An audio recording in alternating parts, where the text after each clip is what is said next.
بسم الله الرحمن الرحيم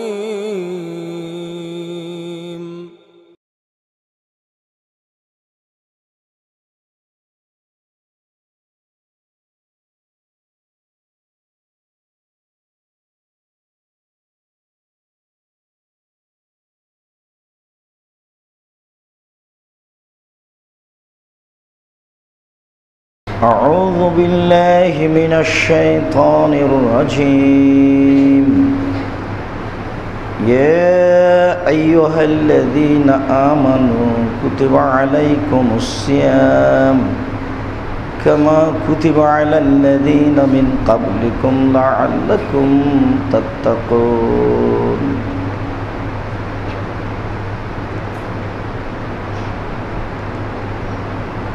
عن أبي سعيد الخدري رضي الله تعالى عنه قال قال رسول الله صلى الله عليه وسلم إن في الجنة لها 8 أبواب منها باب اسم الريان لا يدخلها إلا الصائمون رواه البخاري مسلم وفي رواية إذا دخل آخرهم أغلق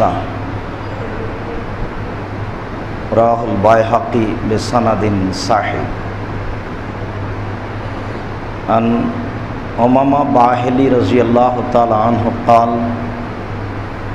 قلت لرسول الله صلى الله عليه وسلم مر بعمل فقال رسول الله صلى الله عليه وسلم عليك بالصوم فإنه لا مثل له وفي رواية عليك بالصوم فإنه لا عدل له رواه البيهقي بسند صحيح عن أبي سعيد الخدري رضي الله تعالى عنه قال قال رسول الله صلى الله عليه وسلم من صام يوما في سبيل الله بعد الله وجهه عن النار 70 خريفا رواه البيهقي وفي رواية رواه البخاري ومسلم সম্মানিত মসজিদের মুসল্লি, প্রশংসা আল্লাহর জন্য, শান্তি অবতীর্ণ হোক আল্লাহর রাসূলের উপর সাল্লাল্লাহু আলাইহি ওয়াসাল্লাম। আজ জুমার খুতবায় সংক্ষিপ্ত সময়ে বক্তব্যের বিষয় নফল সিয়াম। নফল সিয়াম সম্পর্কে গুরুত্বপূর্ণ তথ্যবহুল বিবরণের চেষ্টা করব ইনশাআল্লাহুল আজিজ। উল্লিখিত বিষয়ের সাথে সাথে আমাদের আরও কিছু দু একটি জরুরি কথা থাকতে পারে আলোচনার শেষের দিকে। বিষয়টি নির্ধারণের আমাদের আরও জরুরি প্রয়োজন যে বর্তমান মাসটি হচ্ছে রজব মাস। এক শ্রেণীর মানুষ, পুরুষ ও নারী, তারা বলছে রজব মাসে সিয়াম পালন করতে হবে। কারো বক্তব্য 27 রজব, কারো বক্তব্য রজবের প্রথম 10।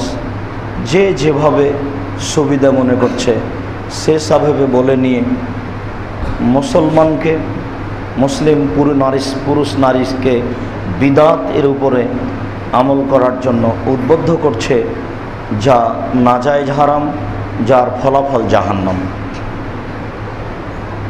এই বিষয়ে আমরা স্পষ্ট করার চেষ্টা করব ইনশাআল্লাহুল আজিজ। আমাদের মনে রাখা ভালো হবে, সিয়াম শব্দের আভিধানিক অর্থ হচ্ছে বিরত থাকা।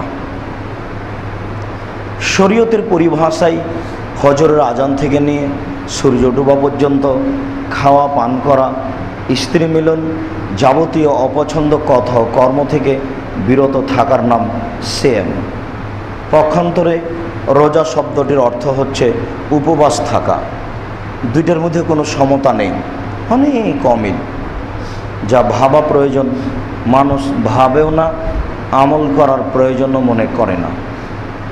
ঠিক যেমন সালাত শব্দের অর্থ হচ্ছে প্রার্থনা করা, আর রোজা নামাজ শব্দের অর্থ হচ্ছে উপাসনা করা। দুটো এক নয়। আল্লাহ হচ্ছে আল্লাহ তাআলার জাতি নাম, যার পরিবর্তন নেই। আর খোদা, খোদ মানে নিজ, আমানে এসেছে, খোদা নিজে এসেছে। তো যেদিন এসেছেন তার আগের দিন ছিলেন না, আর যার আশা আছে তার যাওয়া আছে। আর আল্লাহ এমন একজন নাম, এমন একটি নাম, আল্লাহ এমন একজন সত্তা যিনি আগে থেকে আছেন, চিরদিন থাকবেন। আউয়াল ওয়াল আখির, তিনি আগেও ছিলেন, এখনও আছেন, চিরদিন থাকবেন। আল্লাহর সাথে খোদার কোনো সম্পর্ক নেই। দোজখ শব্দের অর্থ হচ্ছে আগুন, আর জাহান্নাম শব্দের অর্থ যেখানে সর্ব ধরনের বিপদ, যেখানে জাক্কুম গাছ আছে, রক্তপুঁজ মিশ্রিত উত্তপ্ত জ্বলন্ত গরম পানি আছে, যেখানে আপনার ঠান্ডা পানি আছে, যেখানে আগুন আছে, যেখানে সাপ আছে, যেখানে বিচ্ছু আছে, যেখানে মানুষকে কষ্ট দেওয়ার যত ধরনের ব্যবস্থা হতে পারে সব আছে, তার নাম জাহান্নাম। সেটা দোজখ হয় কি করে? দুটোর মধ্যে কোনো সমতা নেই। জান্নাত, বেহেশত, বেহেশত বলতে যেখানে শান্তি পাওয়া যায়, স্বর্গ বা শান্তি। আর জান্নাত মানে বাগান, আবার ওটা আল্লাহ তাআলার বাগান, যেখানে সর্ব ধরনের সুবিধা আছে, যা মানুষ জানে, যা মানুষ জানে না। মানুষ তার বুঝের উপরে নাম দিতে পারে কি করে, যেটা মানুষ বুঝেই না। জান্নাত কি জিনিস এটা মানুষ ভাবতেই পারবে না। আবু হুরায়রা রাদিয়াল্লাহু তাআলা আনহু বলেন, রাসূল সাল্লাল্লাহু আলাইহি ওয়াসাল্লাম বলেছেন, আল্লাহ তাআলা বলেন, এর নাম হাদিসে কুদসি, আ'দাততু লিইবাদিয়াস সলিহিনা, আমি আমার ভালো বান্দা পুরুষ নারীর জন্য এমন কিছু ব্যবস্থা করেছি, মারাত আয়নুন, যেটা চোখ কোনোদিন দেখেনি। চোখ তো দেখেছে আগ্রার তাজমহল, দেখেছে আপনার ওই কলিকাতার হাওড়ার ব্রিজ, দেখেছে ব্যাবিলনের ঘন্টা, দেখেছে ফ্যাক্স মেশিন। 50,000 বছর পরে আরও কিছু দেখবে, চোখ অনেক কিছু দেখেছে, দেখবে। এরপরেও জান্নাত এমন কিছু যেটা চোখ কোনোদিন কিয়ামত পর্যন্ত দেখতে পারে না। শুধু তাই নেই, একটার পর একটা বাক্য আকাশ ছোঁয়া। তারপরের বাক্যে আল্লাহ রাসূল বলেছেন, অমা সামিয়াত উযুনুন, জান্নাত এমন কিছু যেটা মানুষের কান কোনোদিন শোনেনি। মানুষের কান শুনেছে দত্তরাজের কাহিনী, মানুষের কান শুনেছে 7 সমুদ্র 13 নদী পারে কি আছে। এরপরেও জান্নাত এমন কিছু যেটা মানুষের কান কোনোদিন শোনেনি। শুধু তাই নয়, পরের বাক্যটি আরো আকাশ ছোঁয়া। আল্লাহ তাআলা বলছেন, ওমা খাতারা বেকালবে বাসার, জান্নাত এমন কিছু যেটা মানুষের অন্তর ভাবতেই পারে না। নেবার মানুষ ভাবলেও তো একটা বানানোর হিসাব করে। সাদ্দাদের জান্নাত বানানো কাহিনী মিথ্যে, বানানো তো বহু দূরের কথা। মানুষ যেটা ভাবতেই পারে না সেটা বানাতে পারে কি করে? বুখারী মুসলিমের হাদিসে এসেছে, হাদিসে কুদসি আল্লাহ তাআলা বলছেন, জান্নাত আমি এমন করে রেডি করেছি যেটা মানুষের অন্তর ভাবতেই পারে না। তাহলে আপনাকে আমি কি দিয়ে বুঝাবো যে এর নাম বেহেশত? এটা হতেই পারে না। অপরদিকে জাহান্নাম, জান্নাত, সলাত, সিয়াম, আল্লাহ, এই নামগুলি আল্লাহ তাআলার দেওয়া, এইগুলি আল্লাহর রাসূলের দেওয়া। আর আপনাদের বিবেকের অবগতিতে আছে যে নাউনের পরিবর্তন হয় না। কোরআন বাংলাতেও কোরআন, কোরআন ইংরেজিতেও কোরআন, কোরআন উর্দুতেও কোরআন, নামের পরিবর্তন হয় না। তাহলে মানুষ কি করে সিয়াম কেটে রোজা করতে পারে, সলাত কেটে নামাজ করতে পারে, আল্লাহ কেটে খোদা করতে পারে, জাহান্নাম কেটে দোজখ করতে পারে, জান্নাত কেটে বেহেশত করতে পারে? এটা হয় কি করে? ওরাই করেছে এগুলা। যারা চিশতি, যারা বেদাতি, যারা তরিকাপন্থী, আজও যারা এদেশের মাটিতে নির্দ্বিধায় বুক ফুলিয়ে মিথ্যা ধর্ম জাতির সামনে প্রচার করছে, যাদের মুখ জোর, যাদের কলম জোর, যাদের অফিস আদালত জোর চিরদিনই আছে। আর ওরা ভারত, বাংলাদেশ, পাকিস্তানে যখন আসে তখন তারা ইরান থেকে এসেছে, আর তাদের হাতেই রাজত্ব থেকেছে, তারাই মোগল, তাদের হাতে ক্ষমতা থেকেছে 750 বছর। নইলে আগ্রার তাজমহল স্ত্রীর জন্য কবর বানাতে পারে ওর বাপের টাকা? বাপের টাকশাল ছিল? নিজের টাকা দিয়ে 20,000 লোক 22 বছর কাজ করে 8 কোটি টাকা খরচ করে। হিসাব অনুপাতে যা দেখা যায়, সত্য মিথ্যে যাই হোক, কিছু এরূপ। ভারত, বাংলাদেশ, পাকিস্তানের প্রত্যেকটা জেলায় একটা করে ইসলামী বিশ্ববিদ্যালয় বানানো যেত এই টাকা দিয়ে। জবাব দেবে কে? ওরা চলে গেলেও এদেশে ক্ষমতা যারা রেখেছে তারা ইংরেজ 190 বছর। তাদের দালাল ছিল কাদিয়ানি, তাদের দালাল ছিল শিয়ে, তাদের দালাল ছিল বেদাতিরা। যার কারণে ঢাকা শহর, চিটাগাং শহর, সিলেট শহর, বরিশাল শহর, উড়িষ্যা, বিহার, মারাঠা, গুজরাট, দিল্লি, কলকাতা, সব শহরগুলি যারা বেদাতি তারা দখল করলো ইংরেজদের সহযোগিতায়। আমরা সেদিনও ছিলাম সৈন্যের উপরে, আজও আছে। তাই তারা আমাদের মনে করে ভুয়া। ইহুদি খ্রিস্টান যেমন মনে করে যে মুসলমানেরা ভুয়া, মোহাম্মদও ভুয়া, ঠিক তারা আমাদেরকে আজও মনে করছে, যেহেতু সব কিছুই তাদের। ক্ষমতা থাকলে সত্যকে মিথ্যা বলে উড়িয়ে দেওয়া যায়, এটা স্বাভাবিক পৃথিবীর গতি। এই নামগুলিও তাই। হক কথাগুলি মানুষের কাছে ভারী লাগে, চিরদিন লাগবে, এর কথাই ঠিক। আমরা জানি যে সত্য তিতে, তার মানে গ্রহণ করা যায় না, শুধু এভাবে জানি, কিন্তু মানার আমাদের পরিবেশ আসে না। আসলেও পরিস্থিতি এমন হয় অনুকূলে আসে না, তখন আমরা গা ভাসিয়ে দিয়ে চলতে থাকি, যা ঠিক নয়। যেহেতু বিচার হবে, মানুষের তো বিচার হবেই, পশু প্রাণীরও বিচার হবে। আপনি মনে রাখবেন, মানুষের তো বিচার হবেই, পশু প্রাণীরও বিচার হবে। রাসূল সাল্লাল্লাহু আলাইহি সাল্লাম বলেছেন, লা তুদ্দুন্নাল হুকুকা ইলা আহলিহা হাত্তা ইউকাদা মিন শাতিল কারনায় লিসাতিল গালজায়। দুনিয়াতে যদি একটা শিংওয়ালা ছাগল অশিংওয়ালা ছাগলকে গুতা মেরে থাকে, তাহলে বিচারের মাঠে আল্লাহ তাআলা অশিংওয়ালা ছাগলকে শিং দিয়ে বলবেন যে তুমি গুতা মেরে পরিশোধ করে নাও। মানুষের হক আদায় করা হবে। আদায় করতে করতে করতে এই পর্যায়ে রাসূল সাল্লাল্লাহু আলাইহি সাল্লাম বললেন, তার মানে মানুষের তো বিচার হবেই, পশু প্রাণীরও বিচার হবে। সেই দিন কে ভাবে, যা অনেক দেরিতে বলে মানুষ মনে করে। সম্মানিত মসজিদের মুসল্লি, আমরা বলছিলাম সিয়াম শব্দের আবেদনিক অর্থ হচ্ছে বিরত থাকা, আর রোজা শব্দের আবেদনিক অর্থ হচ্ছে উপবাস থাকা। অমুসলিমও উপবাস থাকে, দুটো এক নয়। আমরা সময় সাপেক্ষে বলবো ইনশাআল্লাহ।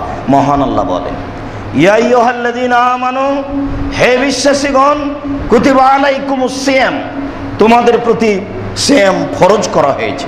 কামা কুতিবা আলাল্লাযীনা মিন ক্বাবলিকুম লাআল্লাকুম, যেমন ভাবে তোমাদের পূর্বের মানুষের প্রতি ফরজ করা হয়েছিল, যেন তোমরা পরহেজগার হতে পারো। বিবরণে ফরজ সিয়ামের কথা বলা হয়েছে, যদিচ আমাদের বিবরণ আজকের জন্য নফল সিয়াম। বিবরণে বোঝা যায় যে শুধু আমাদের উপরে সিয়াম ফরজ করা হয়নি, পূর্বে যারা হাজার হাজার বছর পূর্বে এই পৃথিবীতে বসবাস করে দুনিয়া থেকে চলে গেছে, তাদের প্রতিও সিয়াম ফরজ ছিল। শেষে আল্লাহ তাআলা বলেছেন, এই ইবাদতটি পরহেজগার হওয়ার একটা বড় মাধ্যম। এক একটা ইবাদতের এক এক রকম গুণ আল্লাহ তাআলা উল্লেখ করেছেন। সালাতের গুণে আল্লাহ তাআলা বলেছেন যে এ দিয়ে মানুষ অশ্লীল কাজ থেকে বিরত থাকে, সালাত দিয়ে। আর সিয়ামের ব্যাপারে আল্লাহ তাআলা বলছেন, সিয়াম দিয়ে মানুষ পরহেজগার হয়, মুত্তাকি হয়, তাকওয়াশীল হয়। যদিচ আমরা বুঝতে পারছি না, কই রমজানের আগেও যা ছিলাম, পরেও তাই আছি, মধ্যেও তা আছি, বুঝতে পারি না। তার মানে আসলেই তো সিয়াম কি জিনিস বুঝি না, তো মানবো কি করে? যেহেতু বুঝি না, কাজে মানাও হয় না। যেহেতু মানতে পারি না, কাজে পরহেজগারিতাও বুঝতে পারি না। সব সমান সমান চলছে। সম্মানিত মসজিদের মুসল্লি, সিয়াম এমন একটি ইবাদত যা দিয়ে আল্লাহকে যত সন্তুষ্ট করা যায়, পৃথিবীর আর কোনো ইবাদত দিয়ে আল্লাহকে তত সন্তুষ্ট করা যায় না। আমরা অবগত আছি যে সালাত এমন একটি ইবাদত যা দিয়ে আল্লাহকে যত ডাকা যায়, আর কোনো ইবাদত দিয়ে আল্লাহকে তত ডাকা যায় না। হজ এমন একটি ইবাদত যা কবুল হয়ে গেলে মানুষ হয়ে যায় সেই দিনের মতো যেদিন তার পিতামাতা তার মাতা তাকে জন্ম দিয়েছে। সে নিষ্পাপ হয়ে যায়। মানুষের জীবনে একটি ইবাদত আছে, সেটা হলো এই যে রাতের অন্ধকারে বা দিনে কোনো এক সময়ে যদি মানুষ এক ফোঁটা চোখের পানি ফেলে, আল্লাহর নিকটে এক ফোঁটা চোখের পানি, কাতরাত দমুইন ফি খাশিয়াতিল্লাহ, আল্লাহর ভয়ে এক ফোঁটা চোখের পানি আল্লাহর কাছে যত প্রিয়, পৃথিবীর কোনো এমন কিছু নেই যা আল্লাহর কাছে তত প্রিয় হতে পারে। তিনি কথাটিকে অন্য সময় এইভাবে বলেছেন, লা ইয়াদখুলুন নার আর-রাজুল বাকা ফি খাশিয়াতিল্লাহ হাত্তা ইয়ালাজাল লাবানু ফি জারে। গাভীর বাট, গাভীর ওলান থেকে, গাভীর স্তন থেকে দুধ বের করে আবার ঢোকানো যেমন অসম্ভব, আল্লাহর ভয়ে কাঁদে যারা তাদের জাহান্নামে যাওয়া তেমনি অসম্ভব। বাক্যটি আমরা কি দিয়ে বুঝাতে পারি? বাক্য তো 1450 বছর পূর্বে রাসূল সাল্লাল্লাহু আলাইহি ওয়াসাল্লাম বলে চলে গেছেন। হাদিসে বাক্য বিরাজ করছে। রাসূল সাল্লাল্লাহু আলাইহি ওয়াসাল্লাম বলেছেন, মানুষ যদি আল্লাহর ভয়ে কাঁদে তাহলে তার জাহান্নামে প্রবেশ করা অনুরূপী অসম্ভব। গাভীর ওলান থেকে, স্তন থেকে, বাট থেকে দুধ বের করে আবার ভিতরে ঢোকানো যেমন অসম্ভব, এটা কোনোদিন সম্ভব নয়, হতে পারে না সম্ভব। আল্লাহর ভয়ে যদি মানুষ কাঁদে তাহলে মানুষটি জাহান্নামে যাবে, এটাও হতে পারে না। এই কথা রাসূল সাল্লাল্লাহু আলাইহি ওয়াসাল্লাম বলেছেন। সিয়ামের ব্যাপারে তিনি বলেন, উমামা বাহিলি রাদিয়াল্লাহু তাআলা আনহুর বিবরণে বোঝা যায়, তিনি বললেন, ইয়া রাসূলুল্লাহ মুরনি বিআমালিন, আপনি আমাকে একটা আমলের কথা বলেন যার ফলাফল জান্নাত। আপনি আমাকে একটা আমলের কথা বলেন যে আমল আমি আগ্রহ সহকারে করব। তখন আল্লাহ রাসূল বলেন, উমামা আলাইকা বিসম ফাইন্নাহু লা মিসলা লাহু। উমামা তুমি সিয়াম পালন করো। ইবাদতের জগতে সিয়ামের দৃষ্টান্ত কোনো ইবাদত নেই। পৃথিবীতে অনেক ইবাদত আছে, কিন্তু সিয়ামের দৃষ্টান্ত কোনো ইবাদত পৃথিবীতে নেই। অফিরে ওয়ায়াতিন, অন্য এক বর্ণনায় উমামা বাহিলি রাদিয়াল্লাহু তাআলা আনহু বলেন, মুরনি বিআমালিন, আল্লাহ রাসূল আপনি আমাকে একটা আমলের কথা বলেন যে আমলটা আমি করব বিনিময়ে জান্নাত হবে। তখন রাসূল সাল্লাল্লাহু আলাইহি ওয়াসাল্লাম বললেন, উমামা আলাইকা বিসম ফাইন্নাহু লা ইদলা লাহু। উমামা তুমি সিয়াম পালন করো। ইবাদতের জগতে সিয়ামের সমপর্যায়ের কোনো ইবাদত নেই। আগের বাক্যে তিনি বললেন, ইবাদতের জগতে সিয়ামের দৃষ্টান্ত কোনো ইবাদত নেই। পরের বাক্যে তিনি বললেন, ইবাদতের জগতে সিয়ামের সমপর্যায়ের কোনো ইবাদত নেই। পৃথিবীতে অনেক ইবাদত আছে। ইবাদতের জগতে ব্যতিক্রম ইবাদত সিয়াম, যার সমপর্যায়ের কোনো ইবাদত নেই।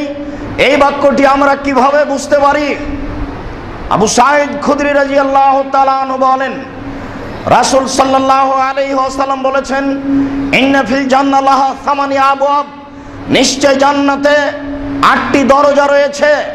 জান্নাতে একটি দরজা 8টি, জাহান্নাম একটি দরজা 7টি। জান্নাতে একটি দরজা 8টি, জাহান্নাম একটি দরজা 7টি। নিশ্চয় জান্নাতের 8টি দরজা রয়েছে। তার একটি দরজার নাম হচ্ছে রায়ান। রায়ান শব্দের অর্থ হচ্ছে পানি পান করে তৃপ্তি লাভ করা। তিনি বলেন, লা ইয়াদখুলুহা ইল্লা সায়িমুন, এই দরজা দিয়ে শুধুমাত্র সিয়াম পালনকারী প্রবেশ করতে পারে, আর কেউ নয়। এখনো অত্র হাদিস বুঝতে পারিনি।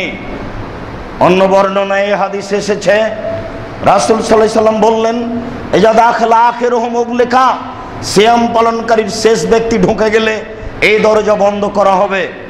এই দরজা দিয়ে আর কোনো মানুষ প্রবেশ করতে পাবে না। বিষয়টি বুখারী মুসলিমের অন্য হাদিস থেকে এইভাবে বুঝতে থাকি, রাসূল সাল্লাল্লাহু আলাইহি ওয়াসাল্লাম বলেছেন, বিচারের মাঠে 8টি দরজা থেকে ফেরেশতাগণ ডাকবেন। যারা তাহাজ্জুদ পালন করে তাদের জন্য দরজা রয়েছে, যারা দান খায়রাত করে তাদের জন্য দরজা রয়েছে, যারা সিয়াম পালন করে তাদের জন্য দরজা রয়েছে, যারা হজ পালন করে তাদের জন্য দরজা রয়েছে। ইবাদতের মানে 8টি দরজা রয়েছে।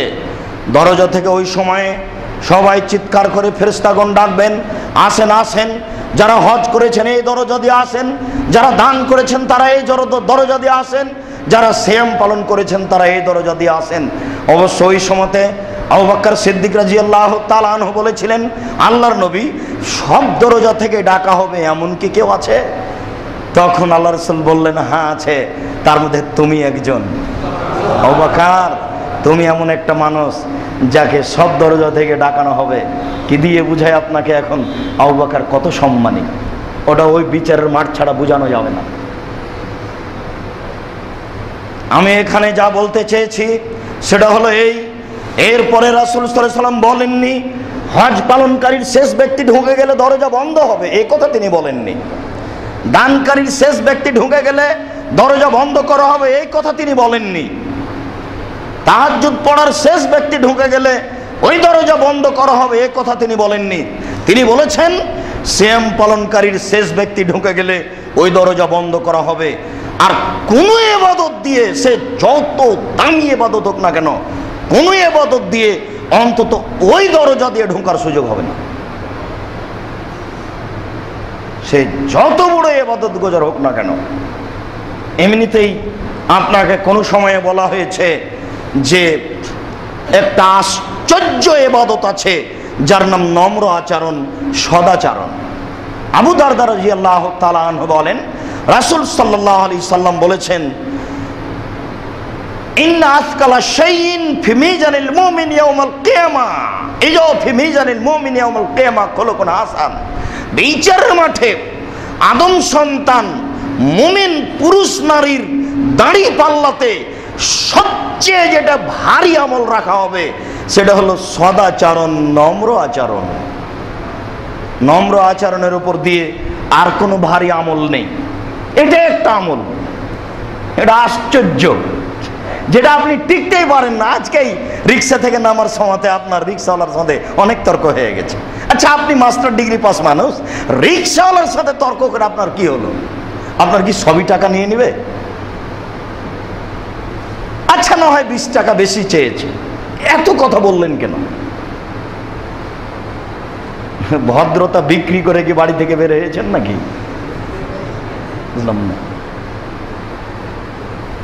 মধ্যেখানে কথা, ভদ্রতা দেখা দিয়ে একটা বাক্য আপনার সামনে পেশ করি যেটা আপনার মেনে নেওয়া খুব কঠিন। নারীরা চিরদিনই দুর্বল। আয়েশা রাদিয়াল্লাহু তাআলা আনহার পালি ছিল, আল্লাহ রাসূল আয়েশার কাছে ছিলেন।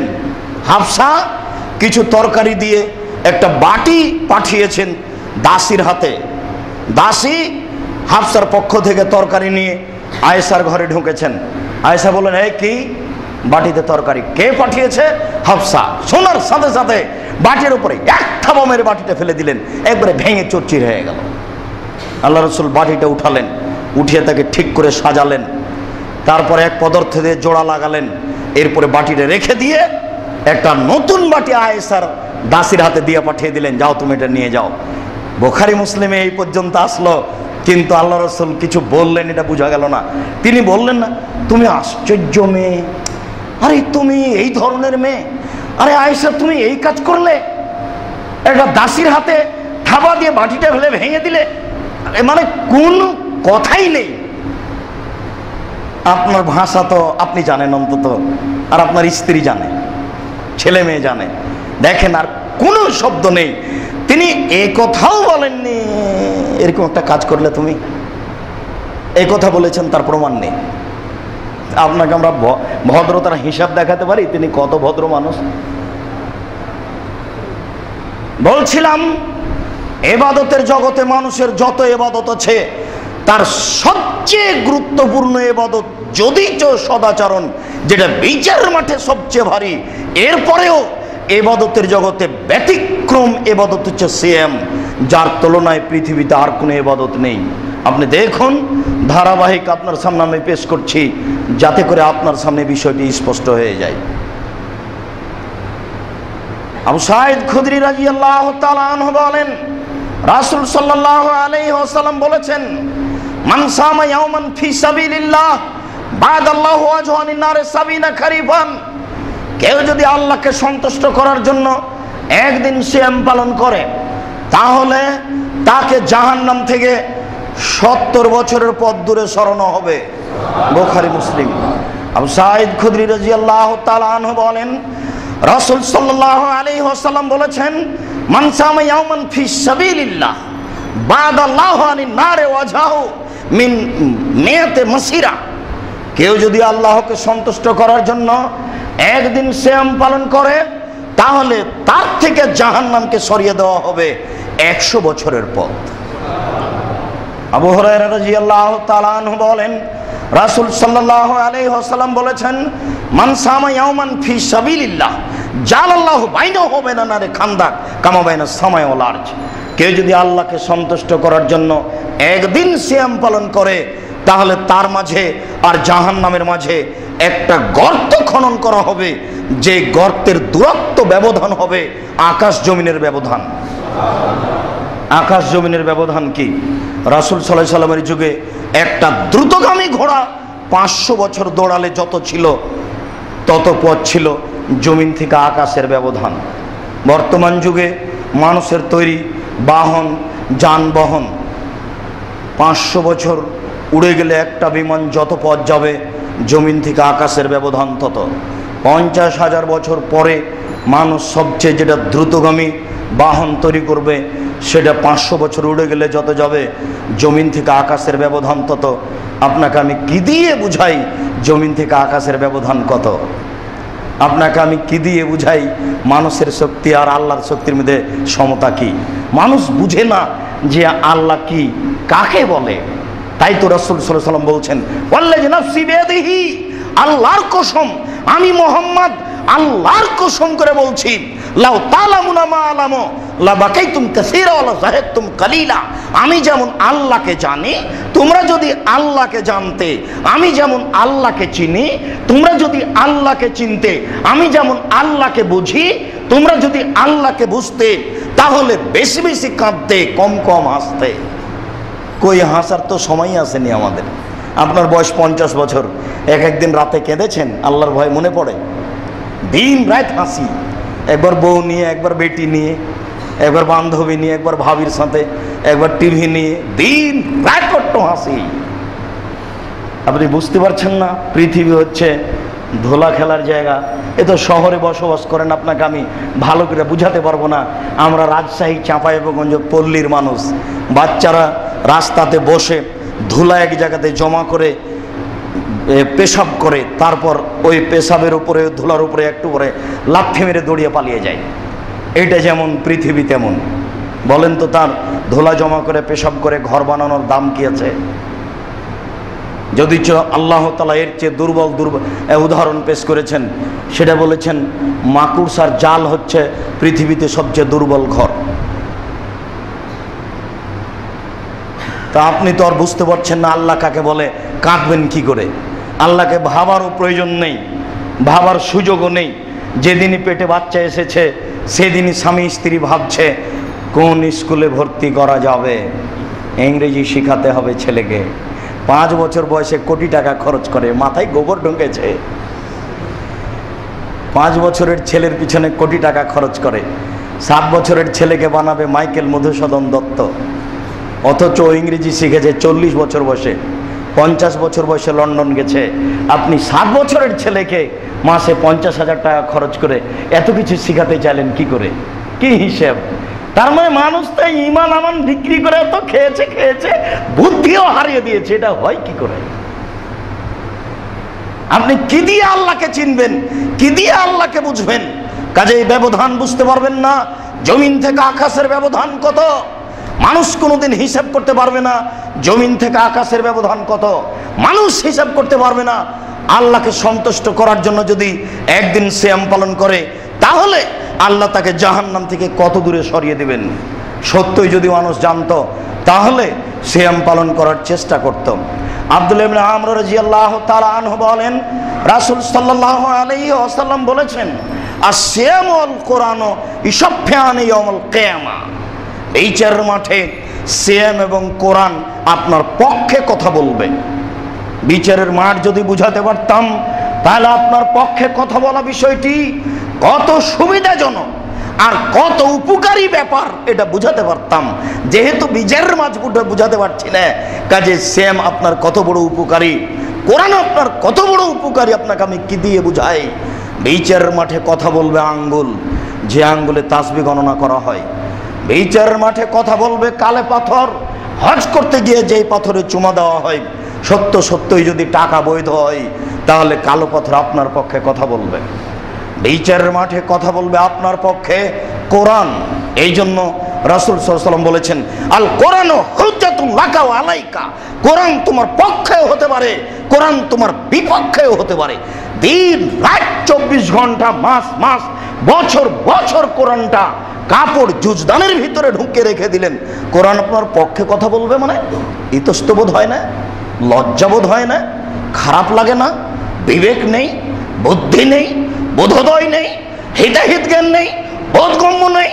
বলেন কি আপনি পশু নাকি আপনি? যদিচ আপনার বিষয়টি আল্লাহ খুব কঠিনভাবে পেশ করেছেন। আল্লাহ বলতে বলতে বলছেন যে কাল আনাম, ওরা পশু। পশুর কথা বলতে বলতে বলছেন বাল হওয়া আজাল, পশুর চেয়ে খারাপ, কুকুর সিরিয়ালের চেয়ে খারাপ। আচ্ছা বলেন তো, মানুষ কুকুর সিরিয়ালের চেয়ে যদি খারাপ হয় তাহলে সেটা কি? আল্লাহ বলছেন যে মানুষ খারাপ হতে হতে হতে হতে কালানাম, পশুর মতো হবে।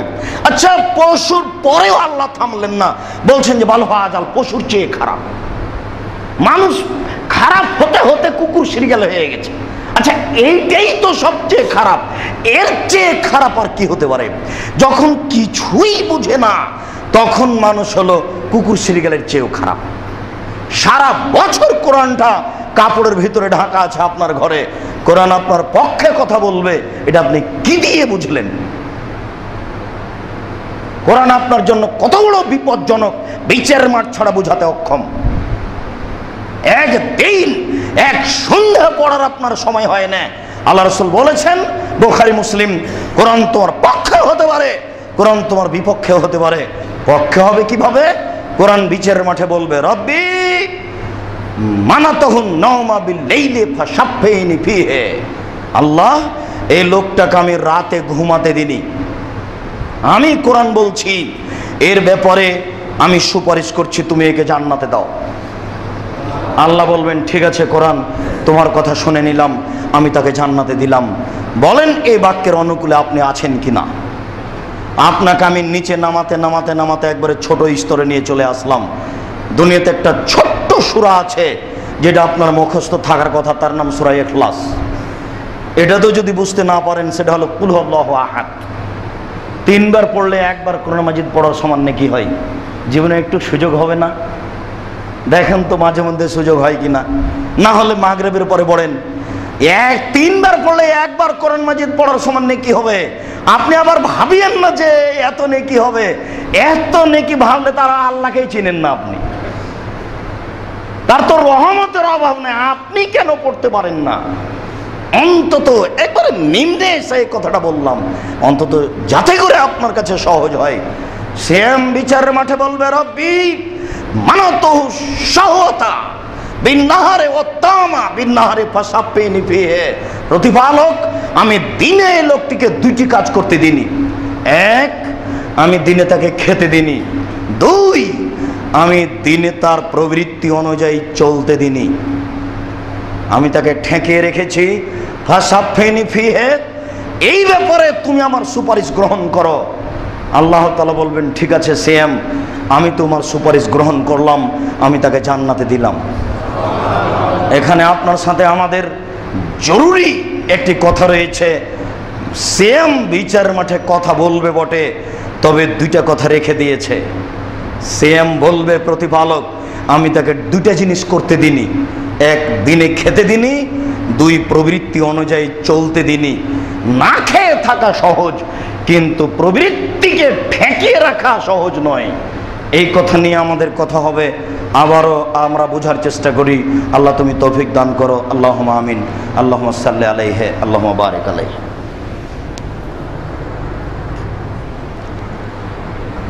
আলহামদুলিল্লাহ ওয়াহদা, ওয়াসসালাতু ওয়াসসালামু আলা মান লা নাবিয়্যা বা'দা। আবু হুরায়রা রাদিয়াল্লাহু তাআলা আনহু বলেন, রাসূল সাল্লাল্লাহু আলাইহি ওয়াসাল্লাম বলেছেন, কুল্লু বনি আদম ইয়াফুল হাসানাতু বিআসারি আমসালিহা, কুল্লু আমাল ইবনে আদম ইয়াফুল হাসানাতু বিআসারি আমসালিহা, ইলা সাবমিয়াত যাব قال الله تعالى ইল্লা সাম ফাইন্নাহু লি ওয়া আনা আজিজু বিহি। আবু হুরায়রা রাদিয়াল্লাহু তাআলা আনহু বলেন রাসূল সাল্লাল্লাহু আলাইহি ওয়াসাল্লাম বলেছেন, আল্লাহ তাআলা বলেন, এর নাম হাদিসে কুদসি, ভাষা রাসূলের মুখের আর কথাগুলি আল্লাহর।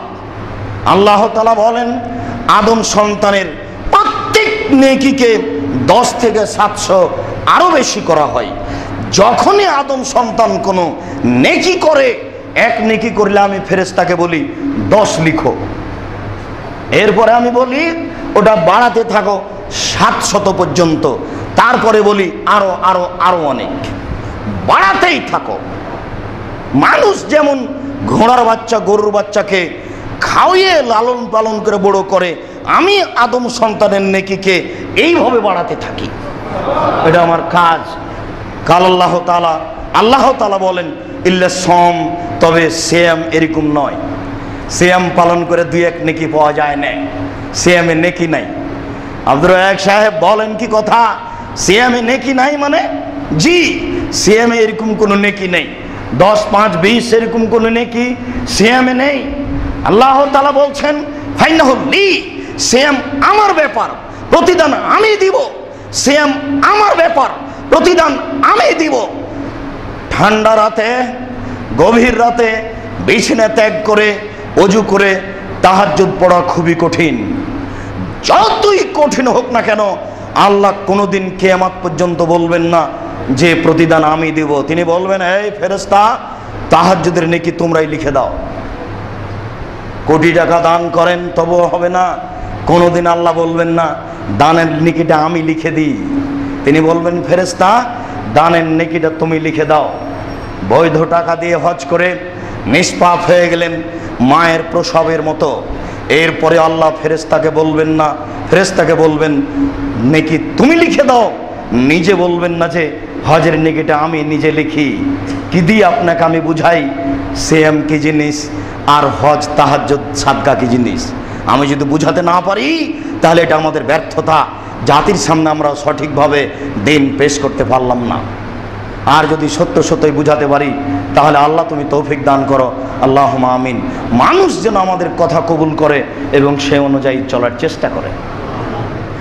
সম্মানিত মসজিদের মুসল্লি, আল্লাহ তাআলা এই কথাটা বললেন, কিন্তু এই কথার সাথে আর একটা কথা লাগিয়ে রেখেছেন, ওয়াইয়াদা তামাহু ওয়া শাহওয়াতাহু লিআজলি, আমার কারণেই তো সে 2টা জিনিস ছেড়েছে, এক খাদ্য ছেড়েছে, এক প্রবৃত্তি ছেড়েছে, এই জন্য আমি নিজে হাতে নেকি দেব।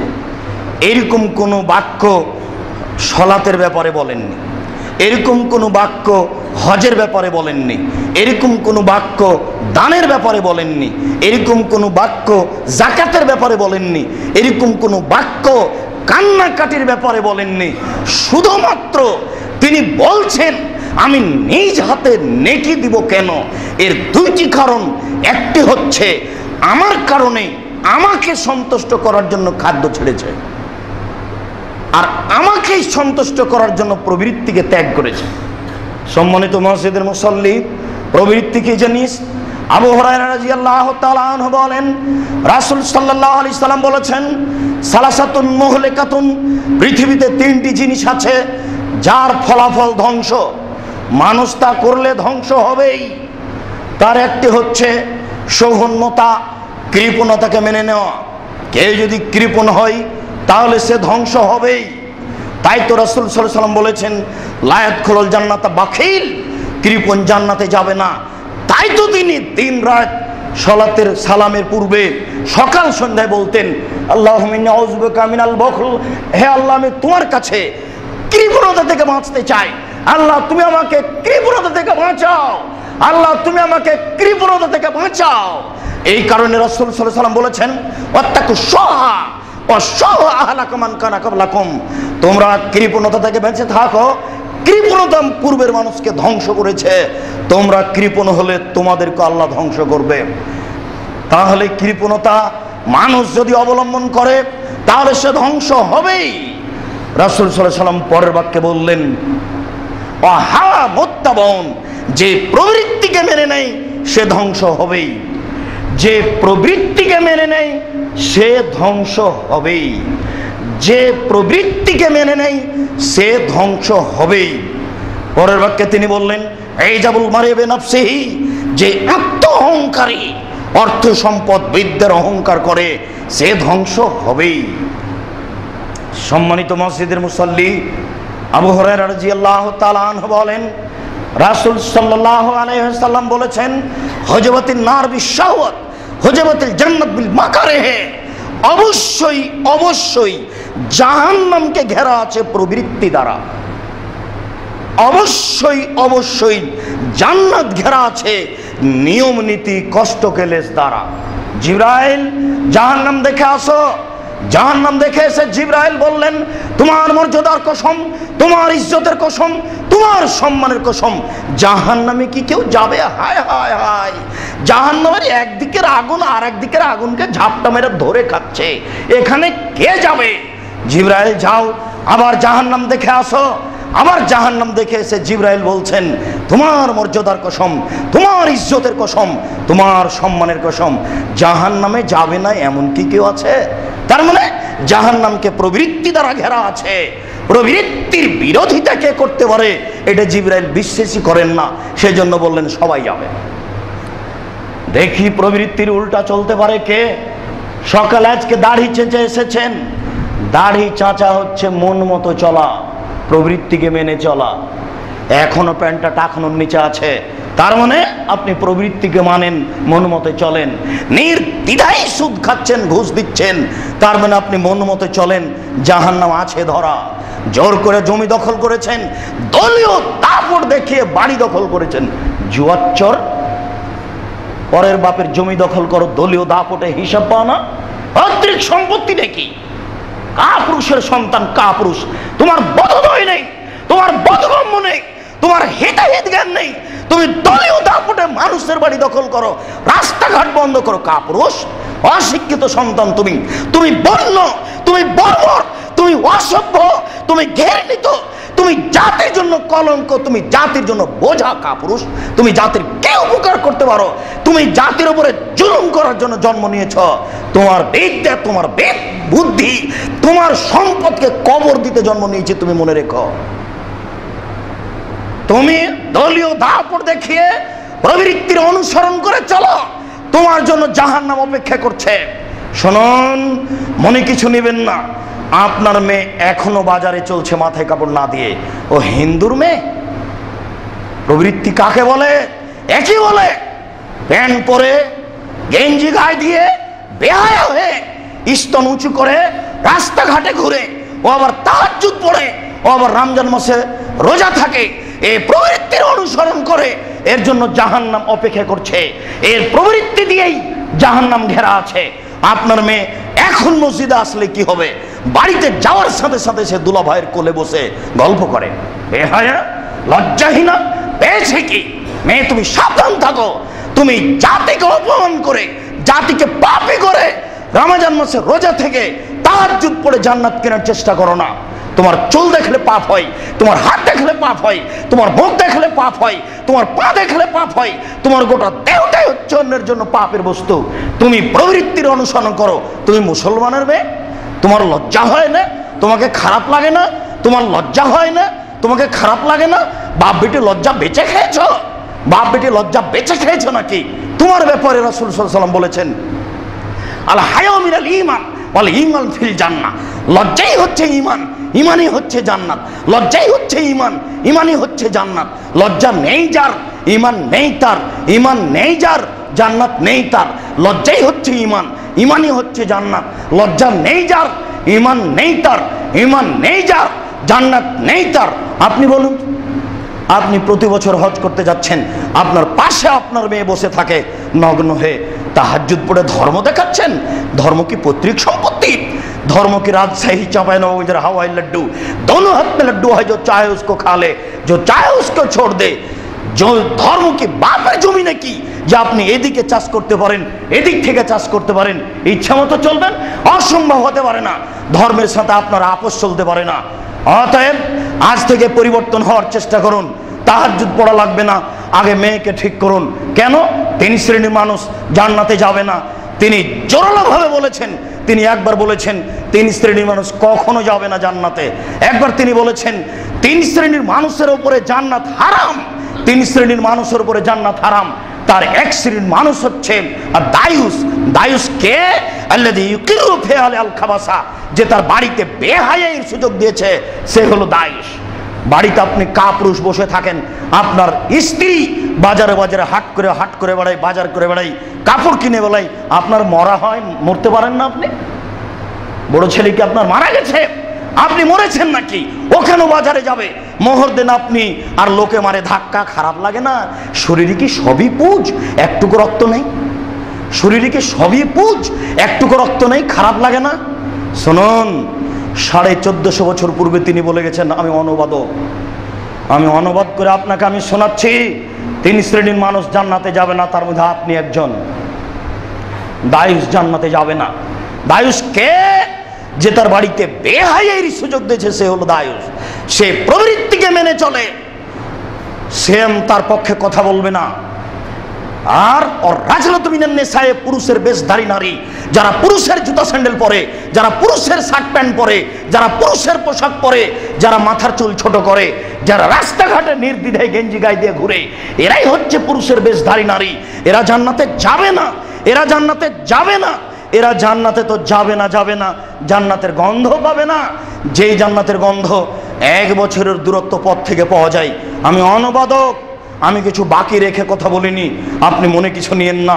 কিয়ামত পর্যন্ত আপনি আমার কথার ভিতরে সরিষা ঢোকাতে পারেন না। আম গাছে জাম ধরতে পারে, ধরে না। অমাবস্যার রাতে চাঁদ উঠতে পারে, উঠে না। সুঁয়ের ছিদ্র দিয়ে ফল ঢুকতে পারে, ঢোকে না। সুঁয়ের ছিদ্র দিয়ে ফল ঢোকে যেতে পারে, আম গাছে জাম ধরে যেতে পারে, অমাবস্যার রাতে চাঁদ উঠে যেতে পারে, এগুলো ঘটে যেতে পারে। আমি যে কথা বলছি এতে সন্দেহ আছে বলে কিয়ামত পর্যন্ত চেষ্টা করলে সরিষা ঢোকানো যাবে না। অতএব আজকে সন্দেহ হতে হতে আপনি পরিবর্তন হন, প্রবৃত্তির অনুসরণ ত্যাগ করুন, তাহলে সিয়াম আপনার পক্ষে কথা বলবে। কি দিয়ে বুঝায় আপনাকে আমি? প্রবৃত্তির অনুসরণ করে যে সে রোজা থাকে, সিয়াম থাকে না। আপনার মেয়ে 11টায় বাজারে যায় রমজান মাসে, অনেক কিছু ইফতারি নিয়েছে, সাজাবে, আব্বু খাবে, দুলাভাই খাবে, ভগ্নিপতি খাবে, শয়তান খাবে, কত সুন্দর করে সাজাচ্ছে, সব কেউ নিজে খাওয়াচ্ছে, কত ফুর্তি। ধর্ম বাপের জমি, ধর্ম পৈতৃক সম্পত্তি। এইভাবে রমজানে রোজা রেখে জান্নাত কিনতে চাইবে, হায় হিসাব পায় না যে এর জন্য জান্নাত নেই। রাসূল সাল্লাল্লাহু আলাইহি ওয়াসাল্লাম 1450 বছর পূর্বে বলেছেন, আমার কথা ভারী মনে করলে কিছু আসে যায় না, আপনার পরিবর্তনের জন্য এসেছি। চাচ্ছি যে দিক দিয়ে কথা ঢুকবে আর এক দিক দিয়ে যেন বের হয়ে যায়, আর ছিদ্র হয়ে থাকে অন্তর 20 বছর অন্তত। তাহলে কথা আপনার মনে থাকবে, প্রবৃত্তির অনুসরণ করে জান্নাত পাওয়া যায় না। আল্লাহ তাআলা বলছেন, আমি তাকে নিজ হাতে জান্নাতে দেবই, আমি প্রতিদান দেবই। কেন? সে আমাকে সন্তুষ্ট করার জন্য 2টা কাজ ত্যাগ করেছে। 1 প্রবৃত্তি, 2 খাদ্য। আপনি বলুন, আপনি রোজা রাখেন না সিয়াম রাখেন? সিয়াম মানে বিরত থাকা, আর রোজা মানে উপবাস থাকা। মিথ্যে কথায় ব্যবসা করেন, আপনি রোজা থাকেন, সিয়াম নয়। আপনার স্ত্রী ছোট ব্লাউজ পরে বাজারে ঘুরে, আপনার স্ত্রী রোজা থাকে, সিয়াম নয়। আপনার মেয়ে নগ্ন পোশাক পরে স্কুল কলেজে যায়, ও রোজা থাকে, সিয়াম নয়, ও উপবাস থাকে। হিন্দু উপবাস থাকে, ওইও নেকি পাবে না, এও নেকি পাবে না। সম্মানিত মসজিদের মুসল্লি, সিয়াম একটি ব্যতিক্রম ইবাদত। আপনি আল্লাহকে সন্তুষ্ট করার জন্য চেষ্টা করুন। আয়েশা রাদিয়াল্লাহু তাআলা আনহা বলেন, রাসূল সাল্লাল্লাহু আলাইহি ওয়াসাল্লাম বৃহস্পতিবার এবং সোমবার সিয়াম পালন করতেন। আবু হুরায়রা রাদিয়াল্লাহু তাআলা আনহু বলেন, রাসূল সাল্লাল্লাহু আলাইহি ওয়াসাল্লাম বলেছেন, তুরাজুল আমালু ইয়াউমুল খামিস ওয়াল ইসনাইন, মানুষের পাপ এবং নেকিকে বৃহস্পতিবার এবং সোমবার আল্লাহর কাছে পেশ করা হয়। আমার মনটা চায়, ওয়ায়ুরাজু আমালি ওয়া আনা সায়েম, আমার যখন আমল পেশ করা হবে তখন আল্লাহ দেখুক আমি সিয়াম আছি। মসজিদের মুসল্লি বুঝাতে পারিনি, রাসূল সাল্লাল্লাহু আলাইহি ওয়াসাল্লাম বলছেন, বৃহস্পতিবার এবং সোমবার মানুষের পাপ নেকি আল্লাহর দরবারে পেশ করা হয়। আমি মুহাম্মদ চাই যে আমার যখন ইবাদত পেশ করা হবে আমল, তখন আল্লাহ দেখুক যে আমি সিয়াম আছি। বুঝাতে পারলাম না? রাসূল সাল্লাল্লাহু আলাইহি সাল্লাম বলেন, বৃহস্পতিবার সোমবার সাপ্তাহিক রিপোর্ট পেশ করা হয়। আমি মোহাম্মদ চাই, আমার মনটা চাই, আমাকে ভালো লাগে, আমার যখন রিপোর্টটা দেখবে আল্লাহ, তখন দেখুক যে আমি সেম আছি। না, বুঝাতে পারলাম না। তার মানে আপনারও মন চাওয়া জরুরি। আপনিও বৃহস্পতিবার সোমবার সিয়াম পালন করেন। আবু হুরায়রা রাদিয়াল্লাহু তাআলা আনহু বলেন, রাসূল সাল্লাল্লাহু আলাইহি সাল্লাম বলেছেন, সালাসাতুন মিন কুল্লি শাহরিন কানা কা সিয়ামিদ দাহরি কুল্লিহি। কেউ যদি প্রতি মাসে 3 দিন সিয়াম পালন করতে পারে, 13, 14, 15, বা মাসে 3 দিন, সারা বছর সিয়াম পালন করে জানে কি হয় তাই হবে। রাসূল সাল্লাল্লাহু আলাইহি সাল্লাম বলেন, আসিয়ামে ইয়ামে আরাফা তাসবাল্লাহে আইয়ুকাফিরা সানাতাল্লাতি কাবলাহু সানাতাল্লাতি বাদাহু। কেউ যদি আরাফার দিন একদিন সিয়াম পালন করে, তাহলে 1 বছর আগেকার পাপ 1 বছর পরের পাপ ক্ষমা করা হবে। তিনি বলেন, সিয়ামে ইয়ামে আশুরা আতাসবাল্লাহি ওয়াকাফিরা সানাতাল্লাতি কাবলাহু। কেউ যদি মুহররমের একদিন সিয়াম পালন করে, তাহলে বিগত 1 বছরের পাপ ক্ষমা করা হবে। তিনি বলেন, মান সামা রমাজান না সুমাত বাহু সিত্তান মিন শাওয়াল। কেউ যদি রমাজান মাসে সিয়াম পালন করে, তারপরে শাওয়ালের 6 দিন সিয়াম পালন করে, সারা বছর সিয়াম পালন করে জানে কি হয়। শাওয়ালের 6 দিন সিয়াম পালন করলে তাই নাকি হবে। উল্লেখ্য যে হাইজের কারণে, ঋতুর কারণে মহিলার যে রমাজানের রোজা ছুটে গেছে, সিয়াম ছুটে গেছে, এটা আগে করতে হবে, তারপরে শাওয়াল। এই কথা মিথ্যে। রমাজানে যে হাইজের কারণে সিয়াম ছুটে গেছে, সেদিন সারা বছরে করবে, জীবনে একদিন করবে, আর শাওয়ালটা শাওয়ালেই করতে হবে। অতএব যারা বলেছে আগে ফরজ তারপরে নফল, এই কথা মিথ্যা বলেছে। ওই হাইজের সিয়ামের জন্য বহু সময় আছে, আর শাওয়ালের সিয়াম শাওয়াল পার হলেই চলে যায়। কাজে এটা আগে করতে হবে। সম্মানিত মসজিদের মুসল্লি, বাৎসরিক রিপোর্ট পেশ করা হয় শাবান মাসে। রাসূল সাল্লাল্লাহু আলাইহি সাল্লামের জানা ছিল না সেই দিন কোন দিন, তাই তিনি পুরো শাবান সিয়াম পালন করতেন। আয়েশা রাদিয়াল্লাহু তাআলা আনহা বলেন, ইয়াসুমু শাবানা কুল্লাহু। আল্লাহ রাসূল প্রায় পুরো শাবান সিয়াম পালন করতেন, শেষে 2-1 দিন বাদ দিতেন। উম্মু সালামা রাদিয়াল্লাহু তাআলা আনহা বলেন, লা ইয়াসুমু শাহরাইনি মুতাতাবিআইনি ইল্লা শাবান ও রমাজান। আল্লাহর নবী পুরো 2 মাস সিয়াম পালন করতেন না, তবে শাবান ও রমাজান, এই শাবান ও রমাজানের পুরো 2 মাস সিয়াম পালন করতেন, শেষে 2-1টা বাদ দিতেন। কেন? তার জানা ছিল না সেই দিন কোন দিন, যেদিন রিপোর্ট পেশ করা হবে 15ই শাবান। সেটা কিভাবে ভারত, বাংলাদেশ, পাকিস্তানের মাওলানারা জেনে নিল সেটা 15ই শাবান। তাই তারা কলকারখানা, অফিস আদালত, কোর্ট কাচারি, শিক্ষা প্রতিষ্ঠান সব কিছু বন্ধ করে রাতে গোসল করে আতর গোলাপ মেখে দিনে সিয়াম থাকে। এটা নগদ মিথ্যে। এরই নাম বিদআত। 15ই শাবান সিয়াম পালন করলে পাপ হবেই। যারা প্রতি মাসে 3 দিন সিয়াম পালন করে, তারা শাবান মাসও করবে। নইলে শাবান মাসে বেশি বেশি সিয়াম পালন করবে। প্রথম থেকে 15 পর্যন্ত 15ই শাবান সিয়াম পালন করার চেষ্টা করবে। অবশ্যই 1 দিন নয়, অবশ্যই 2 দিন নয়, হয় প্রতি মাসে 3 দিন, নইলে শাবান মাসে বেশি বেশি। রাসূলের জানা ছিল না সেই দিন কোন দিন, এই ভণ্ডরা জেনে নিল সেই দিন 15ই শাবান। যার কাছে জিবরাইল আছেন তিনি জানতে পারলেন না 15ই শাবান, এরাই জেনে নিল সেটা 15ই শাবান। সেটা হয় কি করে? সাবধান থাকুন সম্মানিত মসজিদের মুসল্লি। রজব মাসে কোনো সিয়াম নেই। রজব মাসে সিয়াম থাকলে এটাই হবে বেদাত। রজব মাসে সিয়াম থাকলে এটাই হবে বেদাত। পৃথিবীতে অনেক বেদাত আছে, তার এটা একটা বেদাত। 27শে রজব সিয়াম পালন করা একটা ভুয়া কথা, এটা বিদাত, এটা একটা মিথ্যে কথা, এটা বিদাত, একটা মিথ্যে কথা। রজব মাসে সিয়াম পালন করা থেকে বিরত থাকুন। আপনি আপনার মতো করবেন বৃহস্পতিবার সোমবার, আপনি আপনার মতো করবেন প্রতি মাসে 3টে, এইভাবে আপনি সিয়াম পালন করে যান। বেশি করলে 2 দিন, 1 দিন করেন, 2 দিন এমনি থাকেন। তার চেয়ে বেশি করলে 1 দিন সিয়াম থাকেন, 1 দিন এমনি থাকেন। আর বেশি বেশি সিয়াম পালন করলে আপনার স্বাস্থ্য বেশি হবে না, আপনার স্ত্রী এরকম মোটা হবে না, সকালে এত হাঁটা লাগবে না। অভ্যাসে আসেন, সিয়াম বেশি করে পালন করেন, শরীর ঠিক হয়ে যাবে, ইবাদতও হবে, আল্লাহ সন্তুষ্ট হবেন, সুখ শান্তি পাবেন। রাসূলের দেওয়া নিয়মকে, আল্লাহর দেওয়া নিয়মকে মেনে চলুন। সম্মানিত মসজিদের মুসল্লি, আজকের জুমার শেষ হাদিসটি যেটি বলতে চেয়েছিলাম, বলেইছিলাম গত জুমায়, ভূমিকম্প হয় কেন? ভূমিকম্প হওয়ার 3টি কারণ। একটি কারণ হচ্ছে 3টি পাপের কারণে 3টি বিপদ আছে। 1 ভূমিকম্প, 2 আকার আকৃতি পরিবর্তন, সন্ধ্যায় ছিল মানুষ, সকালে হবে শুকুর বানর, হবেই। 3 সর্ব ধরনের সমস্যা নেমে আসবে পৃথিবীতে। মারামারি, হইচই, দাঙ্গা ভাঙা, জবে করা, অশান্তির অশান্তি সব জায়গায় নেমে আসবে। তিনটি বিপদ: এক, ভূমিকম্প; দুই, আকার আকৃতি পরিবর্তন; তিন, সর্বধরনের সমস্যা। তিনটি পাপের কারণে: এক, এজা সারেবুল খমরা, মানুষ যখন মদ খাবে; দুই, জাহারাতিল কায়নাত, মেয়েরা যখন নাচবে। সব বাড়িতে মেয়ে নাচে। এই যে ঢাকা শহরে বসবাস করেন, আপনার বাড়িতে 5 তলা 30টা রুম আছে, সব ঘরেই যে বেটি ছেলে ল্যাংটা হয়ে নাচে। আপনি ভূমিকম্প হবে না এখন আপনি ভাবছেন কি? সবাই যে তাহাজ্জুদ পড়ে জেনা করছে। আপনাকে আমি বলিনি আল আইনানা তাজনিনা জেনা হুমান নাজর, দুই চোখের জেনা হচ্ছে চোখ দিয়ে দেখা। অল ওজনার জেনা হুমাল ইস্তেমাও, দুই কানের জেনা হচ্ছে কান দিয়ে শোনা। অল ইয়াদ জেনা হাল বাদশ, হাতের জেনা হচ্ছে হাত দিয়ে ধরা। আর রিজিল জেনা হাল মাসি, পায়ের জেনা হচ্ছে পা দিয়ে চলা। জেলাল কালব তাতামনা তাস্তাহি, অন্তরের জেনা হচ্ছে পরিকল্পনা করা। জেলাল লিসান নুতক, জিহ্বার জেনা হচ্ছে কথা বলা।